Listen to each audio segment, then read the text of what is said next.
What is up, everyone? DarkSidePhil here, and welcome to another edition of the Hateful Truth video game review series, where I give you maximum truth and minimum bullshit regarding the latest video game releases. And the game that I'm going to review today is a game with this review being something like, 6 to 8 months in the making. And the reason I say that is because this was another episodic game, oh my god, from Telltale Games. And it was available on Xbox 360, PlayStation 3, and the PC.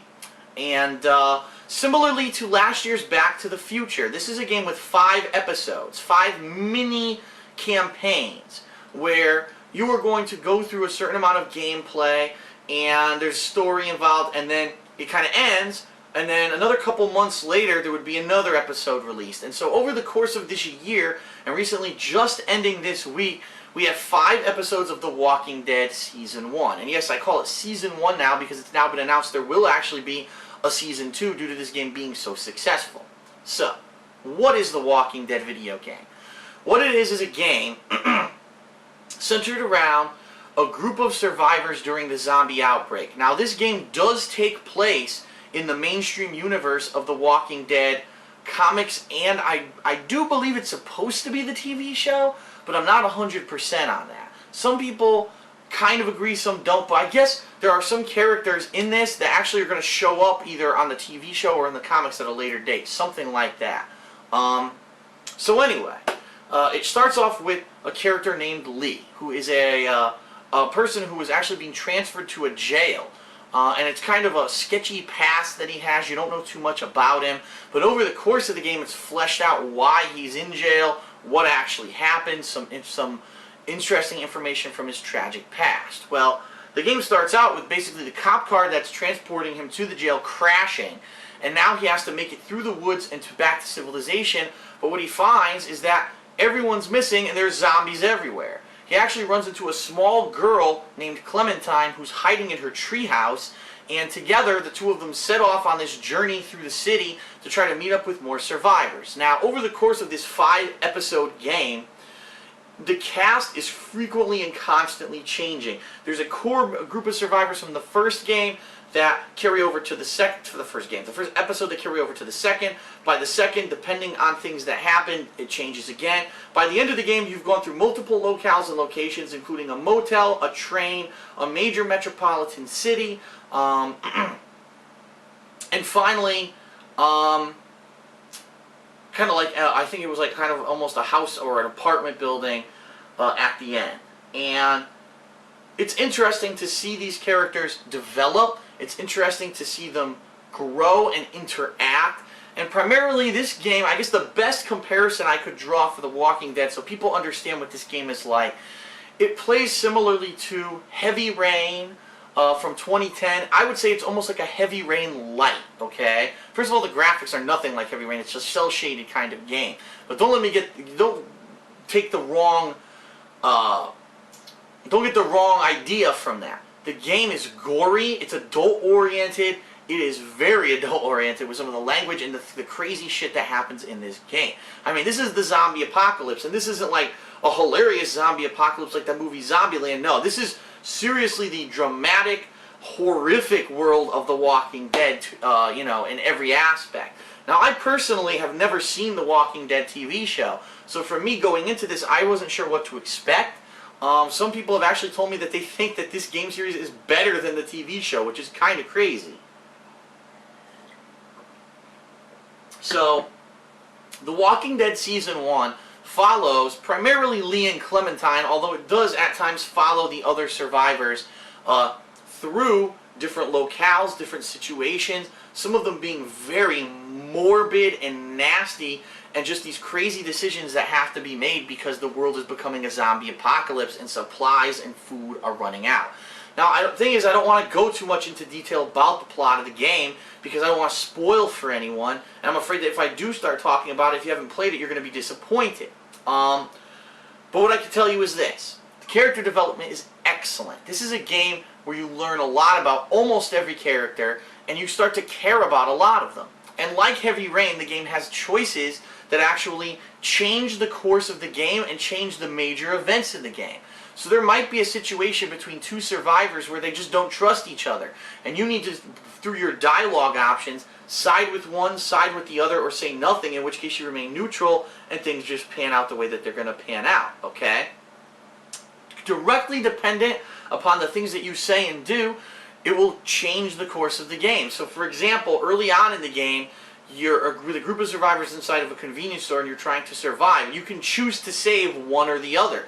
Dependent upon who you choose, one is more of a fighter character who will back you up later on with a gun, while the other person's more of a techie person, and he can help you out with technology and things and getting stuff done. And so you really don't know that in the spur of the moment, but dependent upon your choice, it will literally change the course of the game, because guess what? The one that you don't help gets eaten to death by zombies right in front of you. And you're like, holy shit.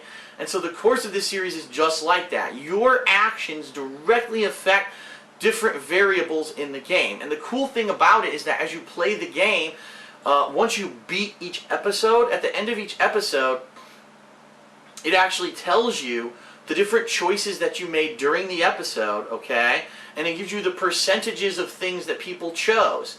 So you might have done certain choices and you find out, wow, most people did choose to save this person over that one. Most people sided with this person over that one. Some people made the difficult choice to put someone down who was bitten by a zombie. Other people said fuck it and they just left them to their own fate. So there's all these different decisions and things that are happening in the game that kind of determine your morality. They determine how other characters in the game are going to perceive you. And ultimately what's going to happen with the course of the game. So pretty damn interesting that that happens. Again, similar to Heavy Rain from 2010, where if you made one choice, one character could live or die. If you made another choice, one character could live or die. And really it would change the outcome. Remember, that game had multiple endings. Well, this game also has multiple variations on the ending. Okay? So, all in all, each episode of The Walking Dead is about 2 hours long. Some are a little bit longer, some are a little bit shorter. The last episode in particular is a little bit on the shorter side, but let me tell you, with the amount of emotional impact in that episode, I think that it was kind of needed to be ended. And we're going to talk a little bit more about that later in the review. But ultimately in The Walking Dead, what are you going to be doing? Well, you're going to be controlling Lee. He is the character that you do control over the course of the entire game. And you're going to be following him along as he tries to defend Clementine. He almost becomes a father figure to her over the course of this series of episodes. And ultimately you're just trying to survive. And there's different things that you try to do, whether it's camping out on a farm, taking a train across country. There's different things and goals that ultimately you hope are going to be fruitful. And some are and some aren't. So it all depends. Now, the gameplay itself is a combination of point-and-click adventuring, which Telltale is known for. Like I said, Back to the Future last year. The difference here is that even though there are some puzzles and things that you need to solve, they're not very difficult. Most of them, just by pointing and clicking and messing around a little bit, you should be able to solve them. And even if you do fuck up, like if it's the 10th time there's a zombie chasing you, you need to figure out that you need to use a certain item on a certain thing to survive. If you die, usually the checkpoints are pretty well sparsed out so that you can resume and not have to replay a lot of gameplay or anything like that. Some of the episodes are heavy on the puzzle-solving gameplay. Other episodes are a lot lighter. Some episodes are more action-based, and there are different times during the game where you need to point and click and or, point and aim with a gamepad depending on what console or PC you're playing it on. And you actually do have to do some shooting, where you have to shoot zombies that are coming after you, and you have to do it in a limited amount of time. And sometimes you'll fail, and you might even lose a character from your playthrough of the game because you didn't save them. So you actually, excuse me, water went down the wrong way, great. Sometimes you'll have to replay the same scenario several times to make sure that you are accurate with your shots. So there's a lot of stuff that goes on during the game. But primarily what you're going to find is probably the most interesting part of the game is the dialogue and the interactions of these characters and how these characters develop. And depending on how you choose and what you do, you could be a complete asshole who cares about nobody but yourself and Clementine. You could actually be mean to Clementine and say nasty stuff to her, or just be like totally blunt with her about brutal, gory things that happen, in which case who knows what would happen in her mind. Maybe she gets mind fucked Who knows? Or you could try to be more of the mediator between people. You could try to be nice to everyone and make everyone friendly, even though in a lot of cases that doesn't necessarily work, okay? So there's a lot of stuff that you can do that is different in the game. And the game really does lend itself to multiple playthroughs to see, gee, how is this going to change? How would that change if I had done this instead of that? Would this person survive instead of that person? Would that person have actually helped me out more if they were on my side than this person? And there are some scenarios in the game where no matter what you try, unfortunately you end up losing people. And no matter what you try, some people are going to stick with you. But there are other scenarios where you might completely lose people. In fact, in episode 4, there was someone who I could not save, or I chose not to save. I don't want to spoil. But he died, and he was not present at all in episode 5. Now, what I've heard is that if he was in episode 5, there's like a critical scene where he's involved, and it actually changes the whole thing, and that's really cool. Dependent upon your choices and who you side with, you're going to find out more about certain characters than others, and you might actually find yourself really having like a friendly relationship and positive feelings towards a character or two who you've had with you throughout your whole journey, and that's really neat. I really have to say, where this game excels is the writing and the dialogue. You will feel like you are in a 10-hour-long, interactive, amazingly written horror movie with characters that are real. They feel like they're real people who you're getting to know and that you start to care about. To the point, and I'm not exaggerating, in the last episode of this game, I cried. And I'm going to openly admit that. I did, because there are characters, you've invested 10 hours of your time into a game, and to see someone who through the whole game, sometimes you've had a rocky relationship, at other times it's been better, but at the end of the day, that person become a hero and run out there in front of the zombies and distract them so that you and the rest of the people can survive. It's inspiring, and it tugs at your heartstrings, and it made me tear up, and it was fucking awesome. And that really critically tells me that someone knew what the hell they were doing when they made the game. That I know that I'm playing a fictional game. I know that these characters don't exist and there's no zombie apocalypse. But the notion that there's someone out there that has such a good heart that they would sacrifice themselves for the good of others is fucking outstanding. And the way that they implemented this in the game is great. And there are moments during this game where you're going to have these kind of feelings. Like, wow, I can't believe that I was just moved by that, but I was, because the writing was so good. So again, just like a good book or a good movie, this game can move you. And the last game that really did that for me in quite a while, there's ones that do it, every once in a while. And I'll admit there may be 1 or 2 games this year that I did have a little bit of an emotional feeling playing. But I have to say, again, a direct comparison to Heavy Rain. Heavy Rain really emotionally gripped you. You cared about the kid who was kidnapped and all these characters involved in it, and you wanted to get the killer at the end. And if someone died at the end, you were like, oh, fuck, and you felt horrible about it.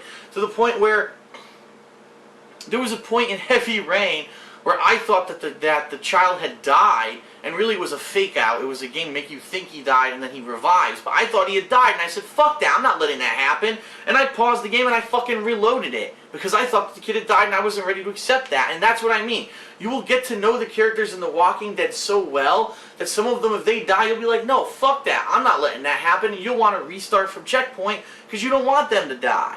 So it's a rare occurrence when you get to know or you get to care and feel about the characters in the game so much, because the story was so well written and the dialogue was so well written, that you actually was like, no, I have an emotional attachment to this character. I'm not going to let them die.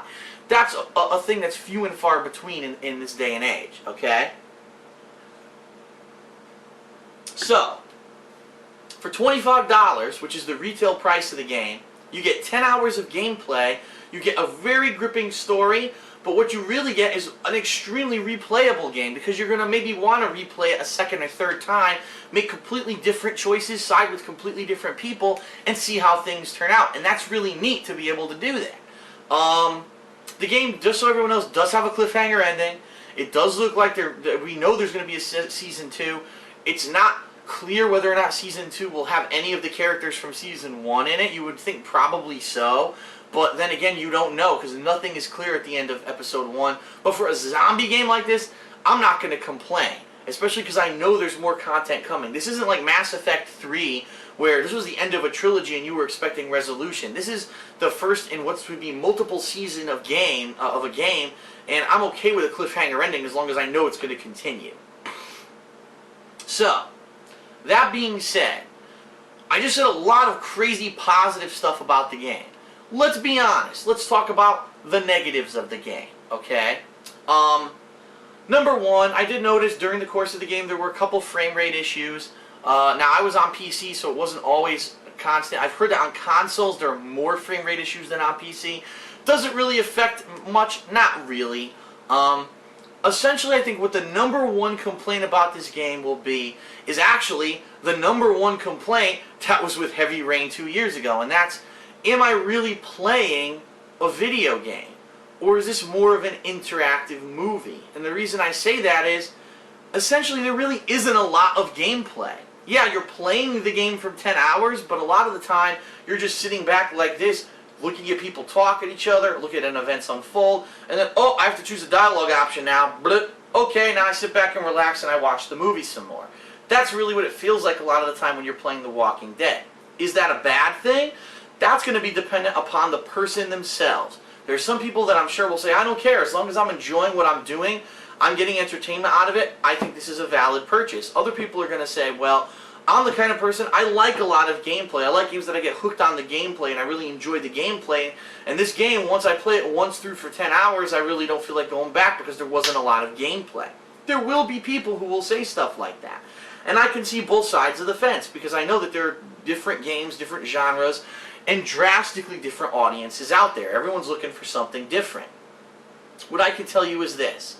If you give The Walking Dead a chance and you understand that it is what it is, you will enjoy it as much, if not more so, than any book, comic book, movie, or video game out there. If you know that you're not going in here for massive amounts of gameplay, that yeah, there'll be silly times when you have to mash a Q button or mash a button on your controller, and okay, every once in a while there's going to be a shooting sequence that you have to do, and you understand that, you know, the gameplay isn't really, you know, it might be an annoying puzzle here or there, and it's not that hard to figure out, but you have to do it. And you can get past that, you're going to get an amazingly well-written story and some of the best dialogue and characters that I've experienced in years in a video game, okay? And again, even though the game is only 10 hours long, there's a major incentive to go back and replay it, doing different choices and see who lives, who dies, how that affects everyone in this game. Now, the one really awesome thing is right now the game's half price. I'm not kidding you. Right now on Steam, I'm sorry, if you're, let me rephrase that. If you're playing the game on PC, the game is half price, but it's only half price for a couple days. So if you're watching this review when it's fresh, when I just uploaded it, and because of the things that I've said in this review, you feel that you want to get the game, this is going to be your opportunity to do it. Get it half price. It's probably the biggest steal of the year at only like $12.79 or whatever the insanely low price is. Okay, I have to recommend.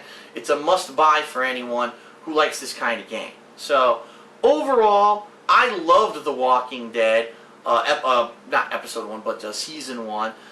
One of my favorite, by far, one of my favorite games of the year, and by far the game that moved me emotionally more than any other game of the year, and that says something because I play so many games, I can really become desensitized to them, and this game moved me to the point where I actually teared up and started crying when I was playing. I couldn't even hide it in the playthrough. That's how much I cared about the characters and what was going on, and how emotionally invested I had become in this game. And that's saying something. And one of my favorite games of the year by far. So, all things considered, the fact that there's so many overwhelming positives, and the one real negative is that there's not a lot of gameplay, weighing and balancing everything in my head, comparing to everything else that I've played this year, I'm going to give The Walking Dead a 9 out of 10. I know a lot of people might say, oh, why didn't you give it a 10 out of 10 or a 9.5? Well, the bottom line is, the game is very limited, okay? If this game had been at this level and was as long of a game as Heavy Rain was, then I might have said, okay, you know, well, you know, that's great.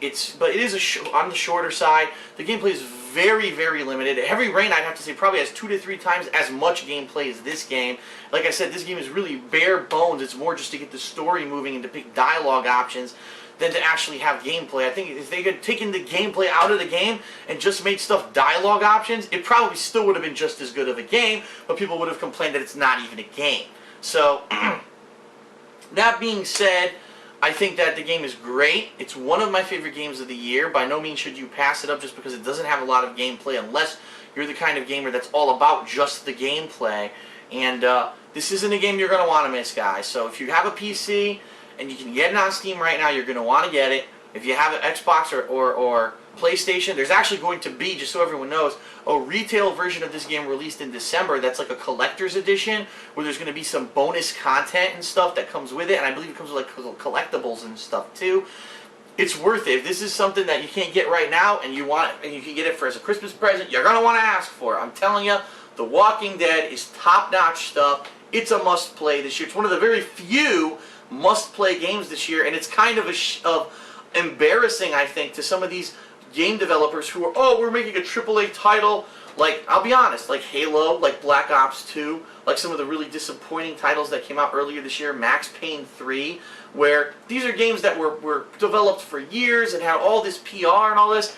They don't hold a candle to The Walking Dead, which is a little indie studio, Telltale Games, making it, and they made a game that completely blew these other games out of the water. Those mainstream studios should be ashamed of themselves that they can't put in enough, you know, quality writing and drama into their games to make people care about, like I did care about The Walking Dead. So, definitely a must-play. 9 out of 10 for me. Really great game.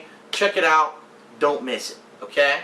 So that's it for the Hateful Truth game review on The Walking Dead Season 1. I hope you enjoyed it. I hope you had a lot of information now about the game, so you know whether or not to make a decision to go get it. Go get it, by the way. And I cannot wait till Season 2 of this game, because I get the feeling it's going to continue on. It's going to be just as good, and I can't wait. So, thanks for watching this edition of The Hateful Truth. I will see you next time. Peace out.